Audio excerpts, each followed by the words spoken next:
جہاد محبت کی آواز میں ایک عمل یہ بھی ہے کہ بچے کا نام رکھا جائے۔ 7ویں دن بچے کا عمدہ اور بہترین اسلامی نام رکھا جائے، یعنی جس کا قرآن و حدیث اجازت دے وہ نام رکھا جائے۔ حضرات انبیاء کرام کے نام پہ نام رکھا جائے، حضرات صحابہ کرام رضوان اللہ تعالی علیہم اجمعین پہ نام رکھا جائے، خلفائے راشدین 10 مبشرہ 10 صحابہ جنہیں نبی نے ایک ہی مجلس میں جنت کی بشارت دی، اور اس کے علاوہ حضرات اولیاء کرام بزرگان دین کے نام پہ نام رکھا جائے، اور وہ نام جس کے معنی کے اندر فرمائے برائی ہو یا کوئی بزرگی طبقے فرمائے وہ نام نہ رکھا جائے۔ نام کے معنی میں برائی ہو، ظاہر بات ہے وہ برا نام ہے، معنی اس کا برا ہے، یا اس کے اندر کوئی بزرگی ہو، مثلا امیر الامراء کہ امیروں کا امیر، یا اسی طریقے سے مالک الملک جس کو ہم اردو میں کہتے ہیں شہنشاہ۔ بعض یہ نام رکھتے بھی ہیں، اور بعض جلسوں میں آپ دیکھتے ہیں کہ وہ بڑے القابات لگاتے ہیں، اور ان میں ایک لقب یہ بھی ہوتا ہے شہنشاہ خطابت، یعنی خطابت کے بادشاہ آپ وہ کہہ سکتے ہیں، لیکن شہنشاہ خطابت، شہنشاہ کہتے ہیں بادشاہوں کا بادشاہ، تو یہ اللہ تعالیٰ کے نام کے ساتھ متصف ہو اچھا لگتا ہے، اللہ کی ذات کے ساتھ ہے، جیسے الیس اللہ بأحکم الحاکمین، بأحکم الحاکمین، تو اللہ احکم الحاکمین ہے، اللہ سلطان السلاطین ہے، اللہ بادشاہوں کا بادشاہ ہے، تو اللہ کے نام کے ساتھ مالک الملک ہو، مخلوق کے ساتھ یہ نام مناسب نہیں ہے، جائز نہیں ہے شہنشاہ نام رکھنا۔ اور اسی طریقے سے ایک نام آتا ہے پرویز نام، علماء کہتے ہیں ویسے تو اس کا معنی اچھا ہے، فاتح، عقل مند، شان، شوکت، رعب، دبدبہ، یہ سارے معنی تقریباً 8-10 اس کے معنی ہیں، لیکن فرمائے 2 وجہ سے یہ نام نہ رکھا جائے۔ ایک وجہ تو یہ کہ یہ ایک بادشاہ ایران کا گزرا تھا، اور نبی علیہ السلام کے مبارک خط کو اس نے پھاڑا تھا، جب نبی علیہ السلام کے قاصد نے پیغام اسلام اور دعوت اسلام اس کو دی تو اس نے خط کو لے کر پھاڑ دیا تھا، اس وجہ سے فرمایا یہ نام نہ رکھا جائے پرویز۔ دوسرا یہ کہ کسی صحابی کا نام پرویز نہیں ہے۔ تیسرا یہ کہ جتنا بھی نام پرویز کے آئے جو تاریخ میں مشہور ہوئے، جیسے نبی کے زمانے میں شاہ ایران کا بادشاہ، نبی علیہ السلام کے مبارک خط کو اس نے پھاڑا تھا۔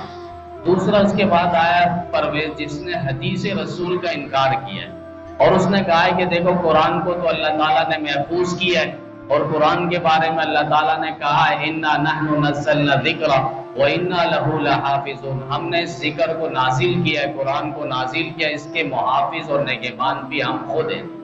لیکن حدیث کے بارے میں اللہ تعالیٰ نے نہیں کہا۔ ایسے عوام میں شوشہ چھوڑے، جبکہ اس کے الگ دلائل ہیں، حدیث بھی یہ بھی محفوظ ہے، اس کی الگ دلائل ہے، لیکن وہ پرویز آیا جس نے آگے حدیث رسول کا انکار کیا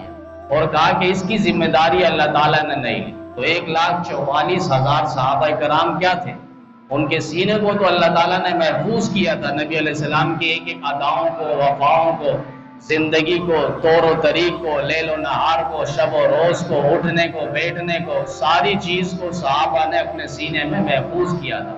کمپیوٹر کا زمانہ نہیں تھا، صحابہ نے ان اداؤں کو، نبی علیہ السلام کی ایک ایک زندگی کو، سیرت و صورت کو، خلوت و جلوت کو، عبادت اور ریاضت کو صحابہ نے محفوظ کیا تھا۔ پارکے بھی الگ موضوع ہے،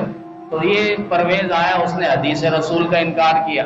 پھر تیسرا پرویز آیا جو میں اور آپ دیکھ چکے ہیں، جس نے پاکستان اور اسلامی شاعر کو بہت زیادہ نقصان پہنچایا، تقریباً اپنے دور حکومت میں اس نے 18 کے قریب بڑی مساجد کو اس نے نشانہ بنایا، اور کئی علماء کو پابند سلاسل کیا، جام شہادت نوش کرنا پڑا، اور اس سے بھی آگے چل کے ڈاکٹر عافیہ صدیقہ کو اس نے امریکہ کی گود میں پھینکا۔ یہ اس کا ظلم و ستم تھا پاکستان کے ساتھ اور اسلامی ریاست اور شاعر اسلام کے ساتھ جو پرویز مشرف گزرا ہے، جو بھی آیا اس ملک کو کھا کے اور نوچ کے ہی گیا ہے۔ اللہ ہمارے حکمرانوں کو عقل اور فہم دے اور وہ سمجھے اس بات کو کہ باہر سے آ کے یہاں پہ لوٹ کے اور یہاں پر فتنہ فساد کر کے پھر واپس بھاگ جاتے ہیں۔ بار کے بھی پرویز نام نہ رکھا جائے اس اعتبار سے تو زیادہ بہتر ہوگا، باقی اس کا معنی ٹھیک ہے، کوئی غلط نہیں ہے۔ تو فرمائیں کہ بعض انسانی جسم پر جو اثرات ہے 99% وہ ناموں کا بھی ہوتا ہے۔ ہم نام کوشش کریں اپنے بچوں کا بہترین سے بہترین نام رکھیں۔ اب ایک شخص نے نام رکھا علیزہ اور ہمیں کہا کہ یہ نام کا معنی نکالو۔ اب فیروز اللغات 60,000 الفاظ کے معانی ہیں، لیکن ایک جگہ بھی علیزہ نظر نہیں آ رہا۔ علیزہ نام کا معنی اب پتہ نہیں، وہ ڈرامے دیکھ لیتے ہیں، فلمیں دیکھ لیتے ہیں، وہاں سے وہ جو نام مشہور ہوتا ہے ایکٹروں کا، گلوکاروں کا، فنکاروں کا، ان کا نام ہم اپنے بچوں پہ رکھتے ہیں، تو پھر ان کی ادائیں ان بچوں پہ، ان کی جھلکیاں آئے گی۔ حضرت شیخ مفتی ظفر ولی خان صاحب رحمۃ اللہ علیہ کا نام ظفر ولی تھا، تو انہوں نے اپنے استاد سے کہا کہ یہ میرا نام جو ہے مجھے اچھا نہیں لگ رہا، ظر مانے پیسے، ولی مانے دوست، تو مطلب یہ ہے کہ میں دوست، پیسے کا دوست ہوں۔ تو ان کے استاد نے فرمایا کہ نہیں،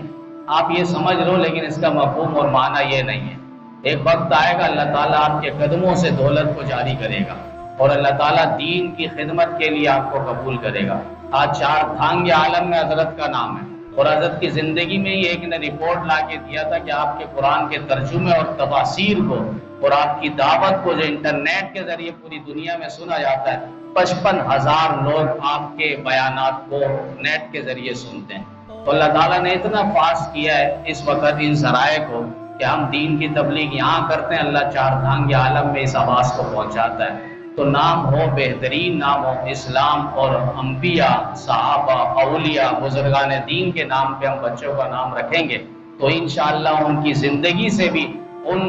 مقدس شخصیات کی جھلکیاں ٹپکے گی۔ اللہ تعالی ہم سب کو اسلام کے مطابق زندگی بسر کی توفیق عطا فرمائے۔